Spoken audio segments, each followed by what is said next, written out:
that was, where I wanted to segue into. Actually, I wrote some of those questions down, and there is the movie that people are talking about, whether the Patterson-Gimlin was a hoax, right?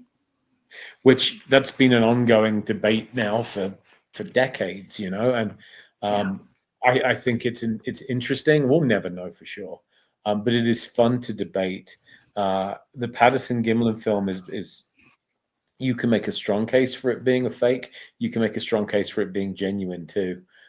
It kind of reminds me of when I was writing about the Lizzie Borden axe murder.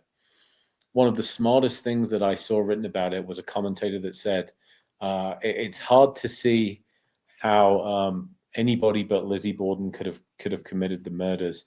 And then his next sentence was, it's hard to see how Lizzie Borden could have committed the murders and got away with it.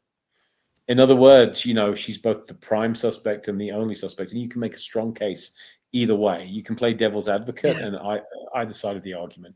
And I think the same is true with the Patterson-Gimlin film. Wow. I believe it's the son of one of the makers, right, that has come forward.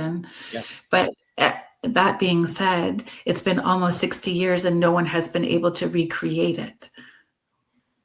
Right? I think that, nobody has recreated it to quite that degree. And I think it remains fairly impressive. You also have to look at agendas. There are always agendas at work in any field, and cryptozoology is no exception. So as someone that investigates claims of, be it the paranormal, be it monsters, whatever it may be, I always look at who benefits from a story being true.